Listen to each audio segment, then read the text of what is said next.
Why is this current crisis different from other types of crises that we faced in the past?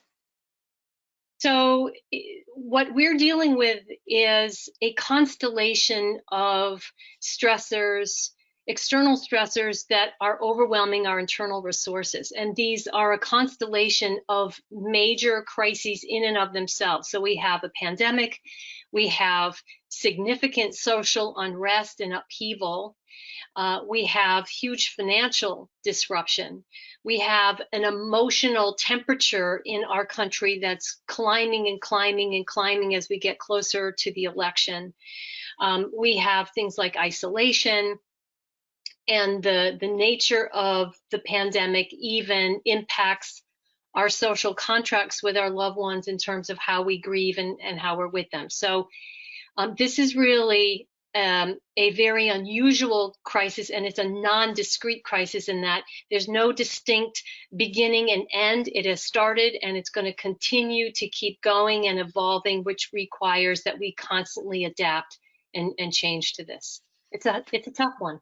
Yeah, you keep hearing the word new normal, new normal. Let's take a step back. And what is considered normal, Lisa, right now? Yeah, and when I hear new normal, especially in the work that I've been doing with people, today is your normal. Whatever is going on today is your normal. And there's no rule book that says a normal has to last 24 hours or 36 hours. So what is normal today in a non-discrete crisis will change tomorrow. Every day is your normal for that day.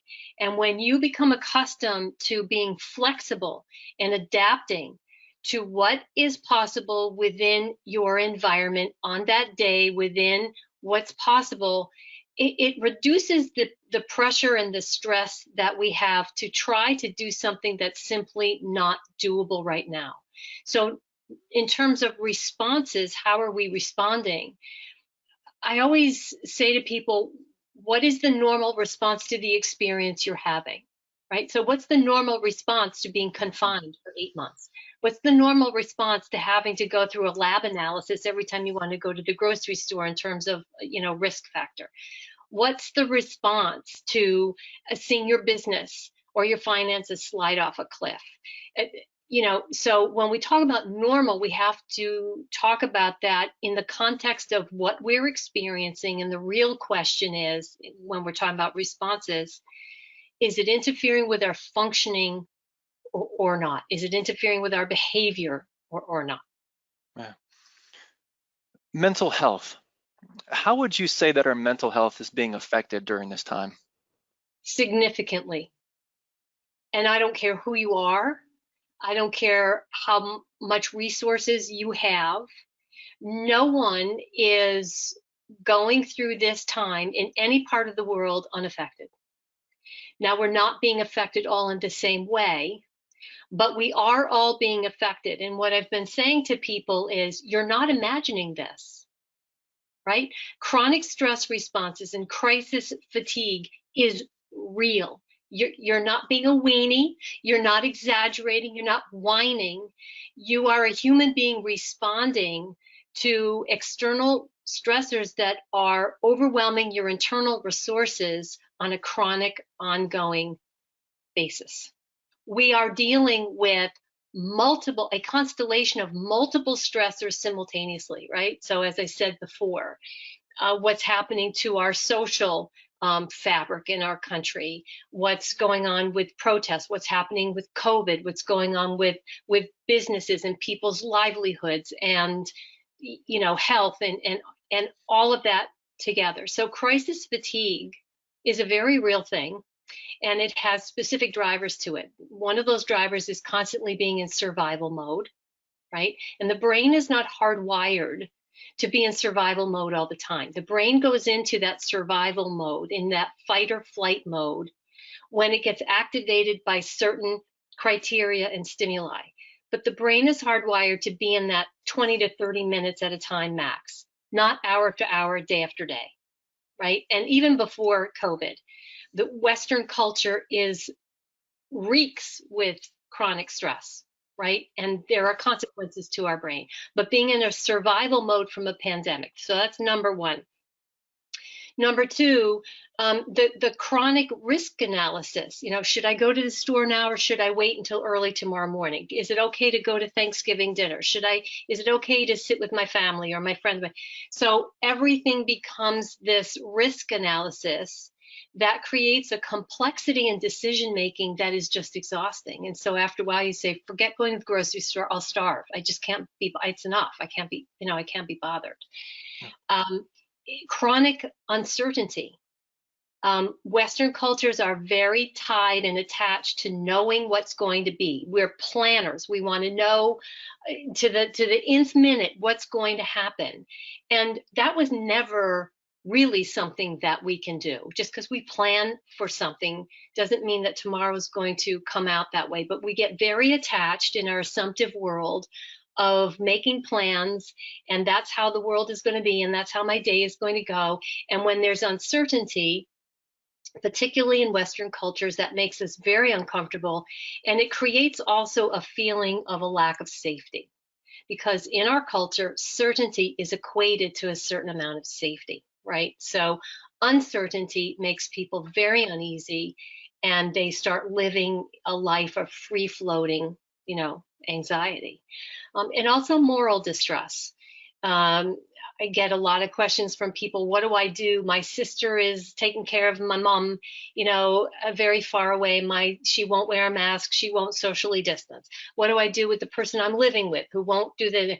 And so moral distress is being faced with a set of circumstances that violate our professional or personal ethics and moral code, and not being able to do anything about it. And I see that ramping up more and more and more. It causes very real psychological distress, and it's really going to get bad when people start going back into the workplace. So crisis fatigue is very real. It's very real. It has very real symptoms. You're not making it up. Yeah. Let's focus on isolation. Why is isolation so damaging to your mental health? And confinement is a driver of crisis fatigue. And when we are isolated as human beings, again, it goes against our nature, the way we're hardwired. We are tactile animals. We need to touch each other. We need to touch things.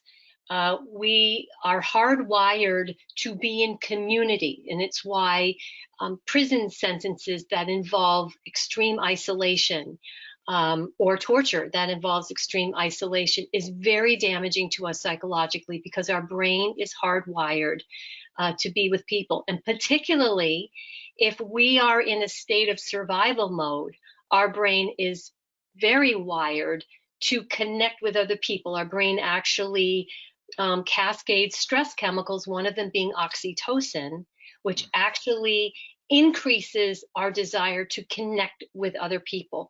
And the brain understands that human beings get through crisis through connection of other people. And so when we cannot be with each other physically, there is a deficit, right? I can see you and we're talking right now. Mm-hmm. But what we're not really doing, that we do when we're in a room together, is that we're not exchanging energy, which is an invisible thing, but human beings do that. And we're also not exchanging some of the nonverbal cues that we pick up in person that informs us if it's safe to be around you, right? We do a lot of communicating with each other nonverbally that just is diminished or cut off when we're, virtual, and we can't touch each other. So it's really a detriment physically, emotionally, and psychologically when we're isolated, and it drives depression. Yeah. Let's focus on uncertainty. Why is uncertainty so hard to cope with? Because in Western culture, particularly, we're trained to believe that uncertainty is equated with threat. If we cannot predict, if we don't know, then we're acculturated to believe that more often than not, bad things will happen. We have to be constantly in a preventive mode or a preparation mode. We don't live in a culture, in Western culture, where we live in the now, right? And that's part of our problem, is that we are constantly imagining a future and trying to live in that future before it gets here. And that's also the driver of anxiety. Being frightened of something in the future that hasn't even happened and may never happen. And a lot of people actually have this magical thinking that if I worry enough about something, it will prepare me in some way so that it won't happen. Or if I worry enough about something, it means I'm not taking anything for granted and I won't be punished, for assuming good will come to me. We're acculturated in these ways in the West, where in Eastern cultures, the focus is on today, living in the now, being very present in the now, and not thinking about really figuring out what to do in the future, because the future will come. And I am reminded by a great quote by Eckhart Tolle that I really like, and that everything that happened in the past happened in the now, and everything that will happen in the future happens in the now. Right? So it's a cultural thing with us about uncertainty. And if we can retrain our brain and our mind to look at uncertainty with curiosity, see it as opportunity rather than automatically equating it with threat or fear, we would psychologically be doing much better right now, I think, with that factor. Yeah. So Lisa, we've been hearing a lot about the term resilience. Yeah. What is resilience? So resilience is a really interesting thing. Everyone is becoming very familiar with the word, but people don't necessarily know exactly what it is or how to build it. And there are kind of two ways of thinking about resilience. The American way of thinking about resilience, the American Psychological Association talks about resilience where someone has experienced some kind of upheaval or challenge, and then they're able to get back to where they were or get back to a baseline. Whereas in Stockholm, with the Stockholm Resilience Center associated with Stockholm University, they look at it a little bit differently. They have three pillars under resilience. The first is persistence, right? Persisting through this challenge. The second is adapting to what this challenge is asking of us, right? And the third is transformation. And that's the big difference between the Swedish way of looking at this and the American way. The American way looks at, you have this upheaval and now we'll get back to where we were. We're very comfortable with what we knew. We always want to hang on to what we know and what we knew. Where the Swedish version is, no, we've been transformed by this persistence and adapting, and we are now in a different place, better prepared for the future challenge. And when I do resilience work with people, I embrace the Swedish concept more than I do the American concept, because I think it just gives us more tools. But the thing about resilience is that it's inherent within everyone. You get it from inside. It's not something external to you. It's not something you can buy. You don't have a deficit. It's not that you can't build it. Right? And there's certain behaviors that are what I call success factors for building resilience. But resilience is built in the presence of stressors, not in the absence of them.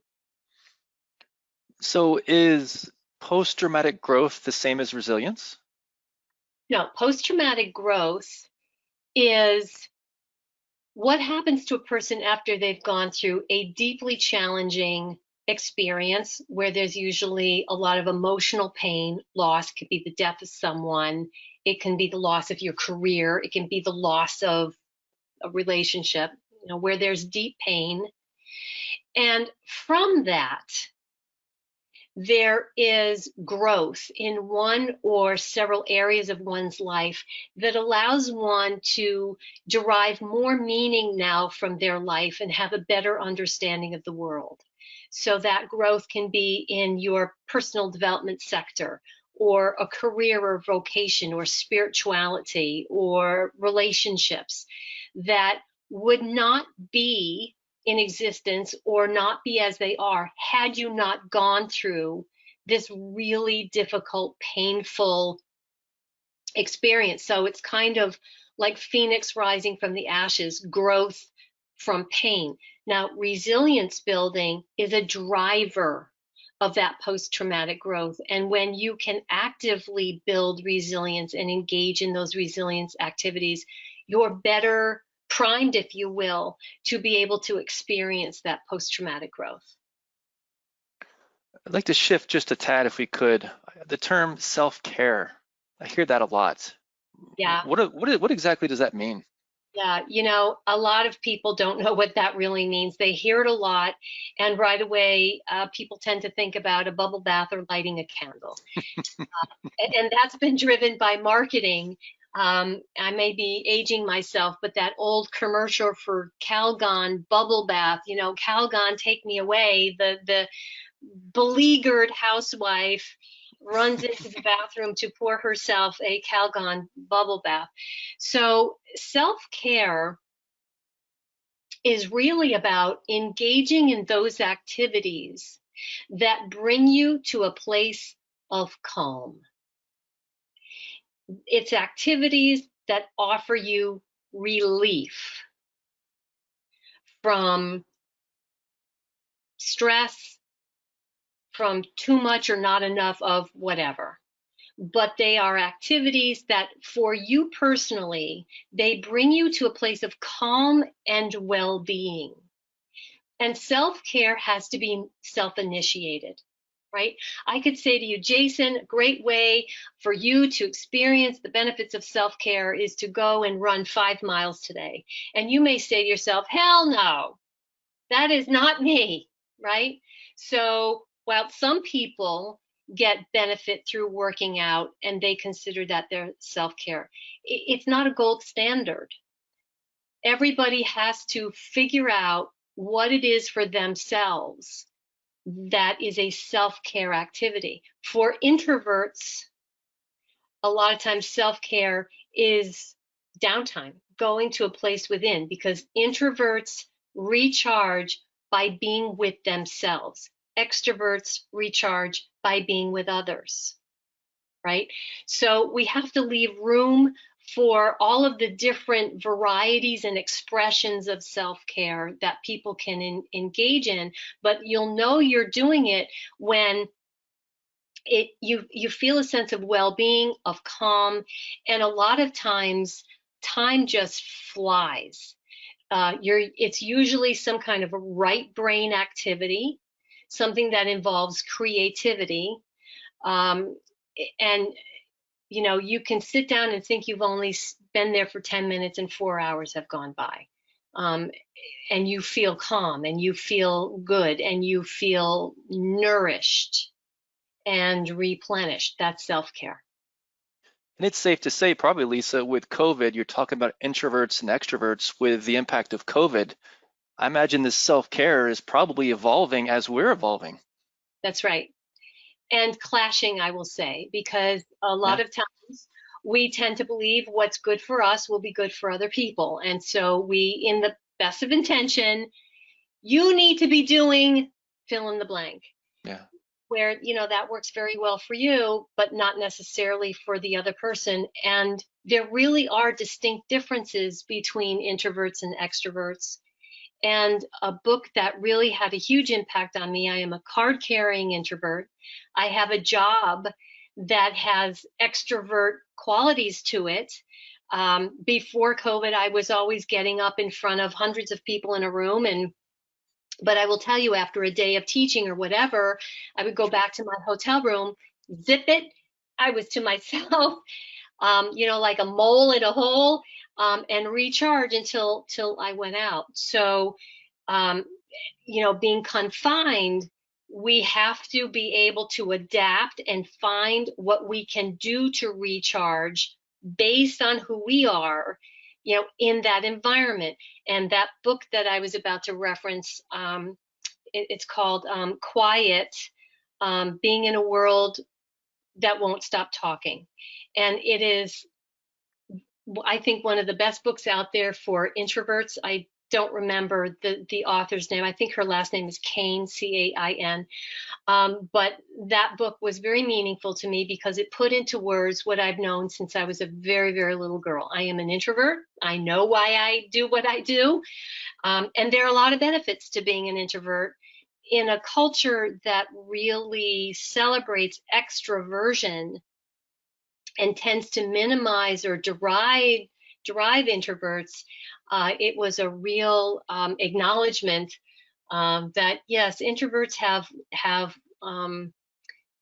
there are benefits to being an introvert that extroverts don't necessarily have. But right now, being that we are all in confinement, um, we just need to make sure we leave enough space for each other and not judge how we all engage in self-care, if we are in fact doing it, because people get tired of trying to engage in self-care as well.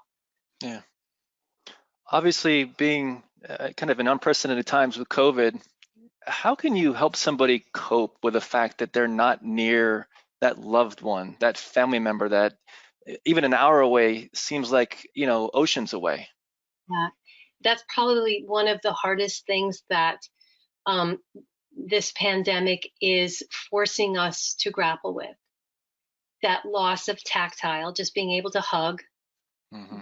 being able to sit in a room and have a couple with someone, very simple pleasures, right? So we have to get creative and we have to open ourselves to doing things that maybe we weren't doing before that will help us feel closer. And our ancestors knew how to do this in good old fashioned letter writing. Um, you know, they were separated by war and everything else. And I think I read once where John and Abigail Adams, at the point where they had been married 14 years, they only actually lived together for 7. He was always gone. And they had a great marriage and a very long lasting marriage. Letter writing is really magical because when you sit down to write a card or a letter, you're touching that piece of paper, right? So your DNA is on it actually, and you're infusing your energy into that piece of paper, and you're pouring yourself into those words. That person knows you sat down, you took the time, you were thinking just about them when you were writing this out. It's a very intimate act. It's very personal. Um, it's emotional. It's kind, and it's simple. And all it takes is a piece of paper, a pencil, a pen, and an envelope and a stamp.